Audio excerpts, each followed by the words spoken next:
최근 뉴스에서 이런 이야기 많이 듣게 돼요. 미국과 이란 사이의 군사적 긴장이 높아지고 있다. 중동 지역에서 충돌 가능성이 커지고 있다는 내용이에요. 이런 뉴스를 보면 많은 사람들은 자연스럽게 군사적인 장면을 떠올려요. 하지만 이런 전쟁이 발생하면 가장 먼저 움직이는 건 군인만이 아니에요. 바로 의료 인력이에요. 특히 간호사는 전쟁 의료 시스템에서 가장 핵심적인 역할을 하는 직군 중 하나예요. 그래서 전쟁이 시작되면 가장 먼저 부족해지는 직업 중 하나가 바로 간호사예요. 그렇다면 이런 질문이 자연스럽게 떠오르죠? 전쟁이 나면 간호사도 전쟁에 나가게 될까요?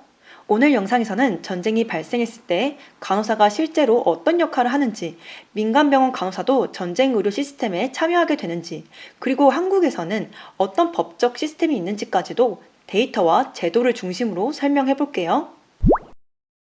우리는 전쟁을 떠올리면 가장 먼저 군인을 생각해요.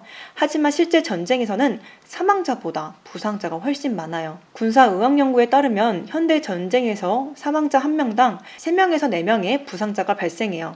실제로 이라크 전쟁에서는 미군 사망자가 약 4,500명인 반면 부상자는 32,000명 이상이 발생했어요. 그렇다면 이 수만 명의 부상자를 치료한 사람들은 누구였을까요? 바로 간호사예요.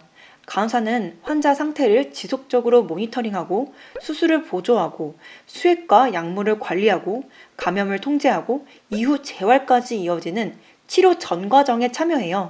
그래서 군 의료 시스템에서는 간호사를 단순한 보조 인력이 아니라 전투를 지원하는 핵심 인력으로 분류해요.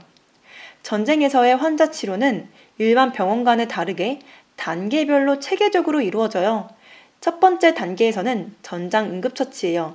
전투에서 부상을 입은 군인은 가능하면 1시간 이내에 치료를 받아야 생존율이 높아지는데 이를 골든 아워 시스템이라고 해요. 이 단계에서 간호사는 대량 출혈을 통제하고 기도를 확보하고 쇼크를 관리하고 수액 치료를 수행하는 등 생명을 유지하는 핵심적인 초기 처치를 담당해요. 두 번째 단계는 야전병원 치료예요. 전투 지역 근처에는 필드 하스피탈이라는 이동식 병원이 설치돼요. 이라크 전쟁 당시에는 Combat Support Hospital이라는 형태로 운영됐어요. 이곳에서 간호사는 중환자 상태를 모니터링하고 수술을 보조하고 감염을 관리하고 약물을 관리하는 역할을 수행해요. 세 번째 단계는 환자 후송 시스템이에요. 야전병원에서는 치료를 받은 환자는 후방병원으로 이동하게 되는데 이때 헬기나 군용기를 이용해요. 이동 중에서도 치료는 계속돼요. 미군에는 Critical Care Air Transport 팀이라는 의료팀이 있는데 의사, 간호사, 호흡치료사로 구성되어 있고 비행기 안에서도 중환자 치료를 수행해요. 여기서 많은 간호사분들이 궁금해요. 민간병원 간호사도 전쟁에 나가나요? 결론부터 말씀드리면 국가마다 방식이 달라요. 예를 들어 미국의 경우에는 민간 간호사를 강제로 징집하는 제도는 현재 없어요. 대신 군 의료 계약이나 민간 의료 지원 프로그램, 자원 지원 형태로 참여하는 경우가 많아요.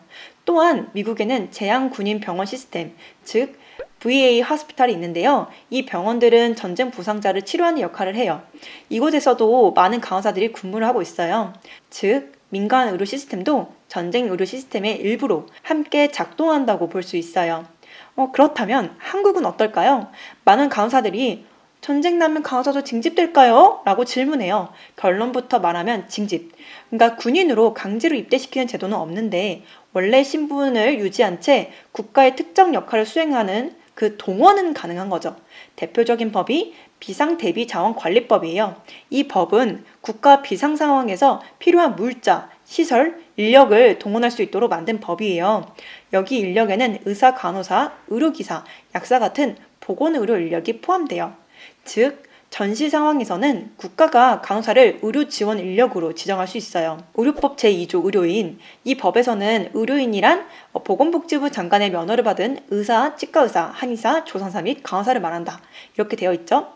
또 하나 중요한 법은 재난 및 안전관리기본법이에요. 이 법에서는 대형 재난이나 감염병, 국가 위기 상황에서 의료 인력을 동원할 수 있도록 규정하고 있어요. 실제 사례가 코로나19였어요. 당시 정부는 군 의료 인력, 공중보건의를 파견했었죠. 그리고 민간 의료진도 지원을 받아서 전국적으로 파견을 했고 많은 간호사들이 생활치료센터나 중환자 병상에서 근무했어요. 즉, 전쟁이 아니어도 국가 위기 상황에서는 의료 인력이 동원될 수는 있어요. 여기서 중요한 사실이 하나 있어요. 전쟁은 군인만의 일이 아니라는 점. 현대 전쟁은 의료, 물류, 기술 같은 다양한 시스템이 함께 움직여요. 그리고 그 의료 시스템의 중심에 있는 직업이 바로 간호사예요. 그래서 역사적으로도 전쟁이 발생할 때마다 가장 먼저 부족해지는 직업 중 하나가 간호사였던 거죠. 자, 오늘 내용을 정리해 볼게요. 전쟁이 발생하면 군 의료 인력, 예비 의료 인력, 그리고 민간 의료 시스템이 단계적으로 움직이게 돼요. 한국의 경우에는 간호사를 직접 짐집하는 제도는 없지만 국가 위기 상황에서는 의료 인력을 동원할 수 있는 법적 근거가 존재해요. 결국 전쟁이 발생하면 의료 인력은 단순한 직업을 넘어 국가 의료 시스템을 유지하는 핵심 자원이 되는 거예요. 물론 전쟁은 안 나는 게 가장 좋겠죠?